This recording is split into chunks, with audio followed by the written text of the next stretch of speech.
ગુજરાતમાં અત્યારે હાલ જે રીતે વરસાદી માહોલ દેખાઈ રહ્યો છે, બંગાળની ખાડીની અંદર વધુ એક ડિપ્રેશન છે તે વધારે એક્ટિવ થઈ રહ્યું છે, એટલે કે જે સિસ્ટમ છે તે અત્યારે હાલ ક્યાંક ધીરે ધીરે સક્રિય થઈ રહી છે અને એની જ અસર આગામી લગભગ 1 થી 2 દિવસમાં ગુજરાત ઉપર થાય તેવી શક્યતાઓ છે। હવામાન નિષ્ણાત પરેશ ગોસ્વામી દ્વારા પણ આ ડિપ્રેશનને લઈને શું આગાહી કરવામાં આવી છે, તેની સાથે આગામી દિવસોનું વાતાવરણ કેવું રહેવાનું છે, એ દરેક વિષયને લઈને વાત કરીશું આજની આ વેધર અપડેટમાં। નમસ્કાર, તમે જોઈ રહ્યા છો નિર્ભય ન્યૂઝ અને હું છું હંસિની। વાત કરવામાં આવે ગુજરાતની, અત્યારે હાલ એક તરફ જે રીતે બંગાળની ખાડીની અંદર એક સિસ્ટમ બની રહી છે, એ જ સિસ્ટમની અસર ગુજરાત ઉપર લગભગ 31 જુલાઈના રોજ થવાની છે, પણ એની પહેલાના દિવસોમાં પણ અત્યારે હાલ જે એક વરસાદી રાઉન્ડ પૂર્ણ થયો છે એના જ અંતે ક્યાંક ઘણા બધા એવા જિલ્લાઓ છે કે જ્યાં હળવોથી મધ્યમ વરસાદ પડી શકે છે। આજે આ જ વિષયને લઈને વાતચીત કરવી છે કે બંગાળની ખાડીમાં જે સિસ્ટમ સક્રિય થઈ છે તે અત્યારે હાલ ક્યાં પહોંચી છે, એ પણ વિંડીના માધ્યમથી સમજવાનો પ્રયત્ન કરીએ। સૌથી પહેલા વાત કરી લઈએ આજના દિવસની। આજના દિવસે સવારનું જે રીતનું વાતાવરણ દેખાઈ રહ્યું છે, જેમાં સુરત, નવસારી અને વલસાડ છે ત્યાં ક્યાંક હળવોથી મધ્યમ વરસાદ પડી શકે છે। માધવપુર, વેરાવળ છે, કોડીનાર છે ત્યાં ક્યાંક પવનોની સાથે હળવોથી મધ્યમ વરસાદ પડી શકે છે। બાકી મધ્ય ગુજરાતને લઈને કોઈ જ શક્યતા વ્યક્ત નથી કરવામાં આવી। વડોદરા, નડિયાદ છે, બોડેલી છે, ગોધરા છે, એ પણ દરેક વિસ્તારમાં ક્યાંક હળવોથી મધ્યમ વરસાદ પડી શકે છે એવી શક્યતા છે। એ બાદની જો વાત કરવામાં આવે, લગભગ 1 વાગ્યાની પરિસ્થિતિ સમજવાનો પ્રયત્ન કરીએ તો અત્યારે હાલ આહવા છે, વ્યારા છે, સુરત, નવસારી, વલસાડ અને વાપી છે ત્યાં જે રીતના અત્યારે હાલ પવનો દેખાઈ રહ્યા છે એના ઉપરથી કહી શકાય કે હળવોથી મધ્યમ વરસાદ આવી શકે છે। સૌરાષ્ટ્રના ફરી એક વખત વેરાવળની અંદર ક્યાંક હળવોથી મધ્યમ વરસાદ દેખાઈ રહ્યો છે। એ બાદની જો વાત કરવામાં આવે, પોરબંદરની અંદર પણ ક્યાંક એ જ પરિસ્થિતિ જોવા મળી રહી છે। બાકી મધ્ય ગુજરાત, ઉત્તર ગુજરાતની અંદર કોઈ જેવી આગાહી છે તે કરવામાં નથી આવી।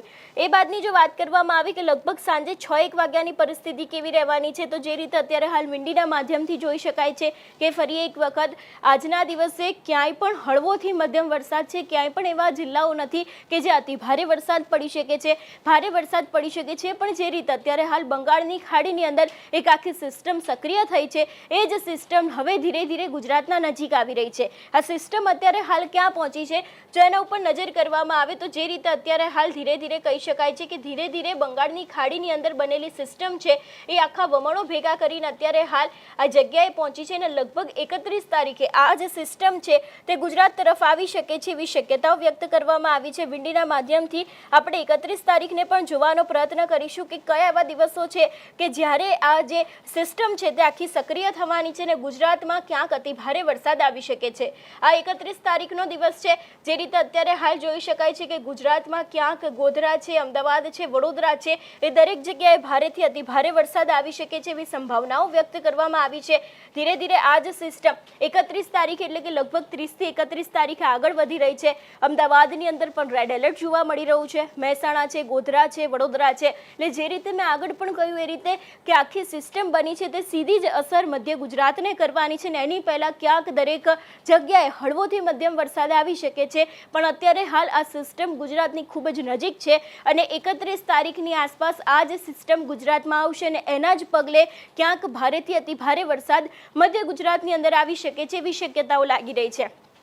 એ બાદની જો વાત કરવામાં આવે કે લગભગ 1 જુલાઈએ જે રીતે અત્યારે હાલ વરસાદી માહોલ અહીંયા જોવા મળી રહ્યો છે, જે સિસ્ટમ આખી સક્રિય થઈ છે એને જ કારણે આ જ વરસાદી માહોલ હવે ધીરે ધીરે ગુજરાતમાં યથાવત રહેશે એવી શક્યતા છે। આ 1 તારીખનું વાતાવરણ છે, ફરી એક વખત જોઈ શકાય છે વડોદરાની આસપાસના વિસ્તારોમાં રેડ એલર્ટ, અમદાવાદમાં રેડ એલર્ટ, મહેસાણા છે, રાપર છે, થરાદ છે, એટલે કે જે ઉત્તર ગુજરાતનો ભાગ આવેલો છે ત્યાં પણ ક્યાંક આ વરસાદી માહોલ છે તે યથાવત જોવા મળી રહ્યો છે। હવે વાત કરવામાં આવે કે આજની તારીખ જે 29 થઈ છે, આજના દિવસે કયા એવા જિલ્લાઓ છે કે જ્યાં હળવોથી મધ્યમ વરસાદ પડશે।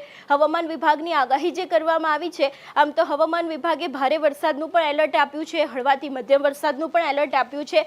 અત્યારે હાલ સવારે 9-1 વાગ્યાનો સમય થયો છે અને આજે બુધવાર છે। જો આજના પરિસ્થિતિ વિશેની વાત કરવામાં આવે તો હવામાન વિભાગ દ્વારા દક્ષિણ ગુજરાતની અંદર ડાર્ક ગ્રીન કલરનું એલર્ટ આપવામાં આવ્યું છે, એટલે કે હળવોથી મધ્યમ વરસાદ પડી શકે છે।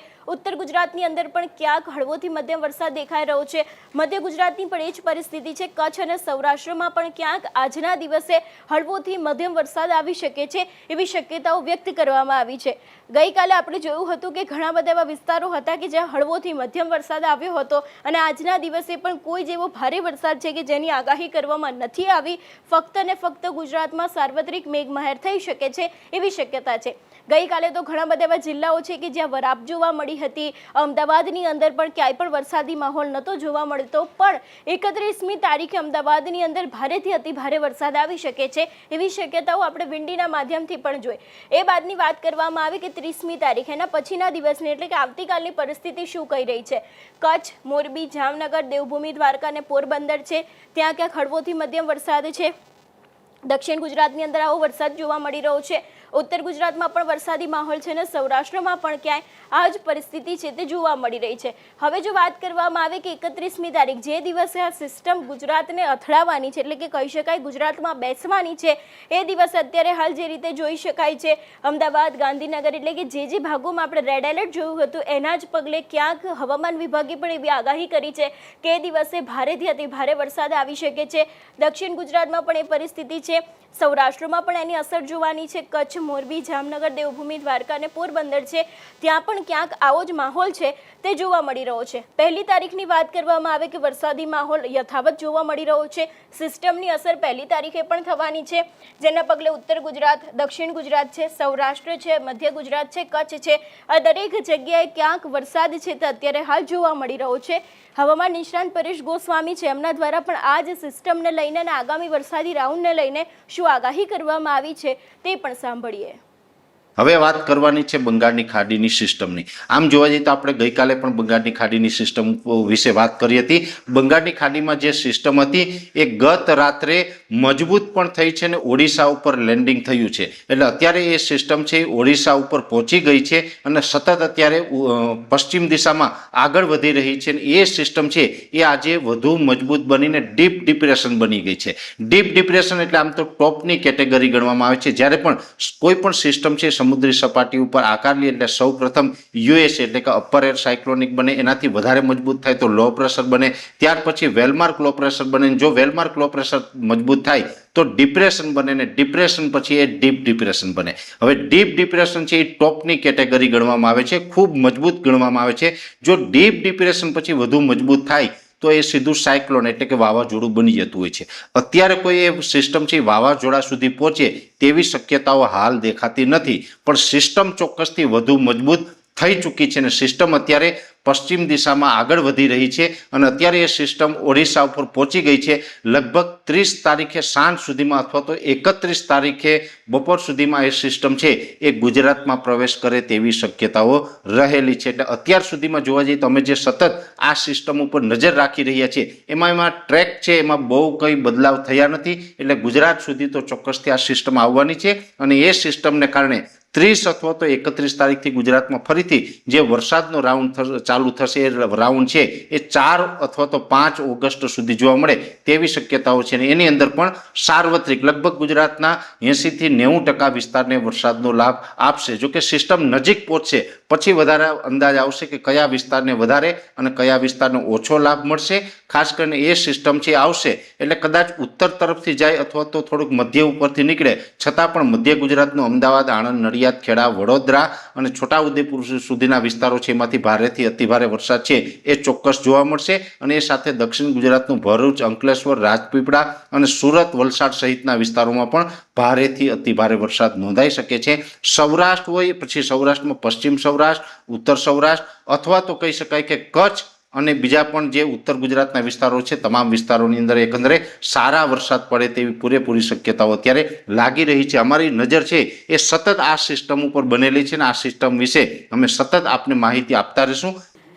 જે રીતે આપણે હવામાન વિભાગની આગાહી જોઈ વિંડીના માધ્યમથી પણ સમજવાનો પ્રયત્ન કર્યો કે બંગાળની ખાડીની સિસ્ટમ હવે ગુજરાતથી કેટલી દૂર છે. આ વિષયને લઈને તમારું શું માનવું છે અને તમારા વિસ્તારમાં અત્યારે હાલ વરસાદ છે કે કેમ એ અમને કમેન્ટ કરીને ચોક્કસથી જણાવજો. તેની સાથે અમારી ચેનલ નિર્ભય ન્યૂઝને લાઇક, શેર અને સબસ્ક્રાઇબ કરવાનું ભૂલશો નહીં. નમસ્કાર.